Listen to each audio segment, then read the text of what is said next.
नमस्कार दोस्तों, आज हम क्लास 10th बिहार बोर्ड विष के दांत कहानी को पढ़ाने वाले हैं। विष के दांत के जीवन परिचय नलिन विलोचन शर्मा जी जिसके लेखक हैं उसका जीवन परिचय हमने बता चुका है, जो SS वाला चैनल पर है। आज हम पढ़ाने वाले हैं विष के दांत की पूरी कहानी। तो चलिए शुरू करते हैं। इस कहानी के लेखक नलिन विलोचन शर्मा जी हैं। इस कहानी में नलिन विलोचन शर्मा जी दिखाते हैं एक महल और झोपड़ी वालों की लड़ाई। इसमें झोपड़ी वालों की हार में भी जीत दिखाई पड़ती है। यह मानववैज्ञानिक कहानी है, आप लोग भी जानते हैं क्योंकि यह जीवन परिचय में दे दिया गया है। इस कहानी में सेन साहब नामक एक बहुत बड़े बिजनेसमैन थे जो कि कारखाना के मालिक थे और वह बहुत ही घमंडी किस्म के आदमी थे। सेन साहब के पास एक स्ट्रीमर इंड कार थी जो कि काली कलर की थी। सेन साहब ने कहा कि यह 7,500 की कार है। सेन साहब कहते थे कि काला रंग की चमक ऐसी कि तुम अपना मुंह देखो तो इसमें देख लो। सेन साहब की 5 लड़कियां थीं और एक बहुत ही दिनों के बाद एक बेटा हुआ था जिसका नाम कासू था। उसे लोग प्यार से खोखा कहकर पुकारा करते थे और उनकी 5 बेटियों का नाम सीमा, रजनी, आलो, सैफाली और आरती था। यह बहुत ही इम्पोर्टेंट है परीक्षा के दृष्टिकोण से। सेन साहब की 5 बेटियां सुंदर, सुशील और 5 घर के नियमों का पालन करने वाली बेटियां थीं। वह कठपुतली के समान थी, जो उसे कहा जाता था वही वो करती थी। उसकी जितनी तारीफ की जाए उतना ही कम है।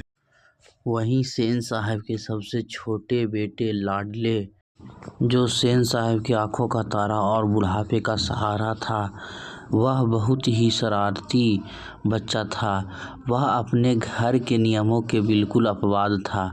वह अपनी बहनों के भी अपवाद था। अपनी बहनों के साथ वह मार पीट भी किया करता था।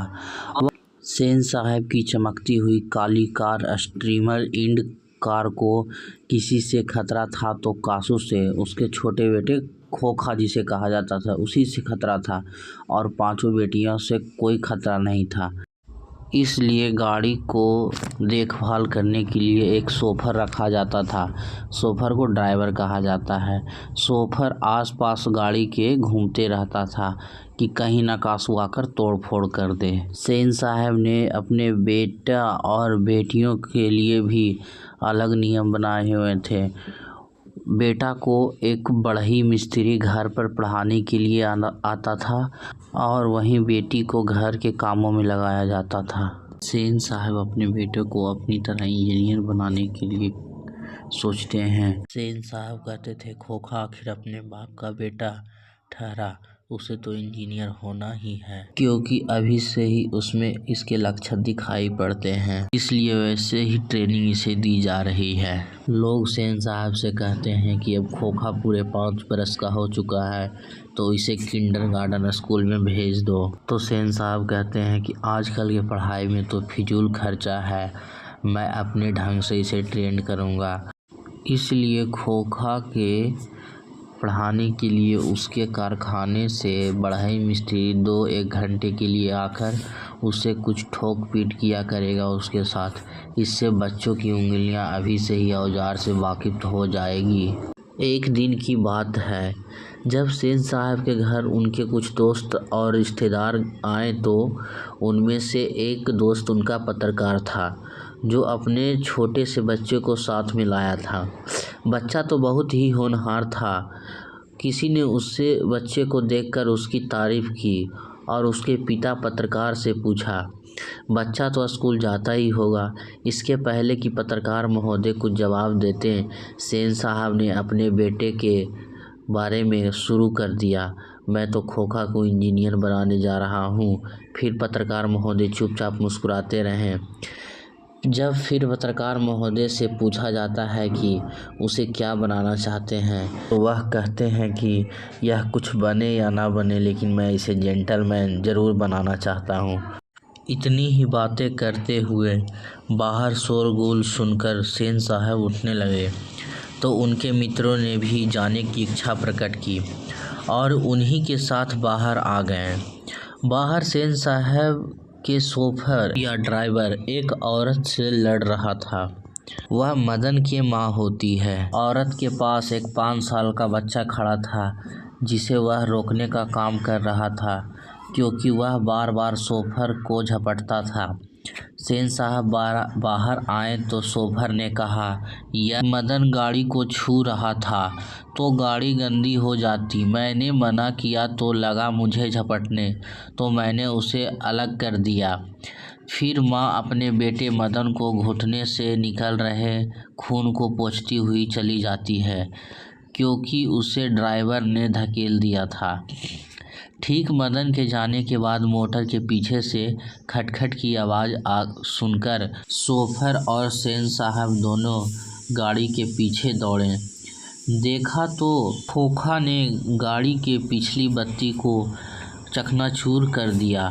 फिर सेन साहब ने खोखा को डांटने के बजाय गोद में लेकर उसे हल्की मुस्कुराहट में डांटने लगे और कहते हैं, बड़ा शरारती हो गया है।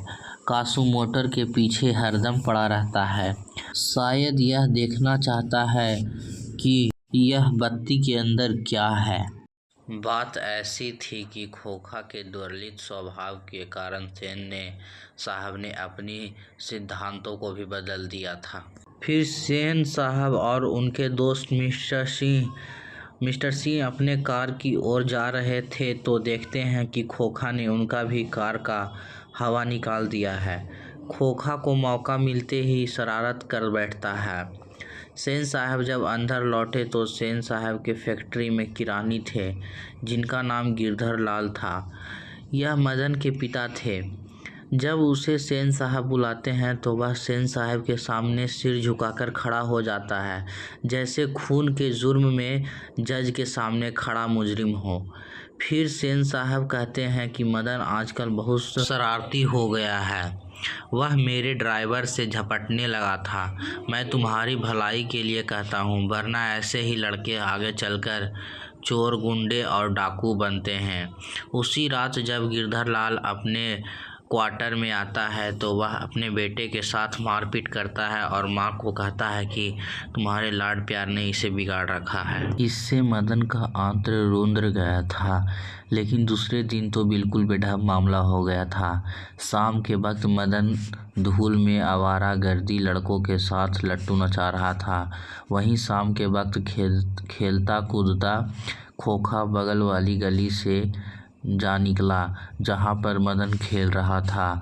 खोखा ने देखा तो उसकी तबीयत मचल गई। आदत से लाचार खोखा बड़े तौर से मदन से कहा, हमको लट्टू नचाना है, हमको भी दो खेलने के लिए। दूसरे लड़कों को कोई खास मतलब नहीं था, लेकिन अपमानित प्रताड़ित मदन को यह बात मंजूर नहीं थी। उसने जवाब दिया, अबे भाग जा यहाँ से, बड़ा आया लट्टू खेलने वाला, जा तेरे बाबा की मोटर पर बैठ। इतना सुनते ही कासू यानी कि खोखा तैश में आ गया।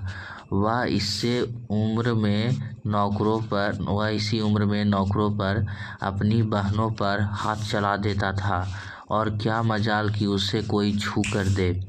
उसने आव न देखा न ताव मदन को एक घूसा जड़ दिया। फिर चोर गुंडा होने वाला मदन कहाँ मानने वाला था। वह झट से कासू पर टूट पड़ा, लेकिन यह गली के कुत्ते और बंगले के पिल्ले की लड़ाई थी। वहीं मदन ने भी कासू के 2 दांत तोड़ दिए तो वहाँ से कासू रोते हुए भागा। फिर सेन साहब ने गिरधर लाल को नौकरी से निकाल दिया और क्वार्टर खाली करने का आदेश दिया। फिर रात को मदन भी घर नहीं गया। 8-9 बज रहे थे, इधर उधर मारा फिरता रहा। फिर भूख लगी तो गली के दरवाजे से आहिस्ता आहिस्ता घर घुसा। उसके लिए मार खाना तो मामूली बात थी। डर यह था कि आज और दिनों से भी ज़्यादा मार लगेगी, लेकिन उपाय ही क्या है। वह पहले रसोई घर में घुसा। बगल वाले कमरे से बातचीत की आवाज़ आ रही थी। उसने पहले भरपेट खाना खाया, फिर दरवाजे के पास जाकर बातचीत सुनने लगा। उसे बड़ा ताज्जुब हुआ कि उसके बाबूजी गरज नहीं रहे थे। उसकी अम्मा ने कोई बात पूछी जिसे वह ठीक से नहीं सुन पाया, तो उसके बाबूजी झलझला कर कहा, अरे भाई, बताया तो साहब ने सिर्फ यही कहा कि आज से तुम्हारी ज़रूरत नहीं है, कल से मकान छोड़ देना और अपनी तनख्वाह ले जाना। मदन की कोई बात नहीं हो रही थी। मदन जब दबे पांव बरामदे में रखी चारपाई की तरफ सोने के लिए चला तो अंधेरे में उसका पैर लोटे से लग गया। लोटे की टन टन की आवाज़ सुनकर गिरधर बाहर निकल गया। मदन की अम्मा भी उसके साथ बाहर निकली। मदन चौंक कर घूमा और मार खाने की तैयारी में आज छाती को अपने हाथों से बांधकर खड़ा हो गया। मदन अक्सर अपने पिता के हाथों पीटता था। बहुत पीटने पर रोता भी था, पर बहादुरी के साथ रोता था। गिरधर मदन की ओर बढ़ा। मदन ने अपने दांत खींच लिए। गिरधर मदन के बिल्कुल पास आ गया था कि अचानक वह ठिठक गया। उसके चेहरे से नाराज़गी का बादल हट गया। उसने लपककर मदन को हाथों से उठा लिया। मदन हक्का बक्का अपने पिता को देखता रहा। उसे याद नहीं उसके पिता ने कब उसे इस तरह प्यार किया होगा। अगर कभी किया या तो इधर गिरधर उसी बेपरवाही, उल्लास और गर्व के साथ बोला उठा जो किसी के लिए भी नौकरी से निकालने पर ही मुमकिन हो सकता है। शाबाश बेटा, एक तेरा बाप है और तूने तो खोखा के दो दांत तोड़ दिए। हा हा हा हा। आप लोगों को यह वीडियो कैसा लगा आप लोग कमेंट में ज़रूर बताएं और चैनल को लाइक एंड सब्सक्राइब करें।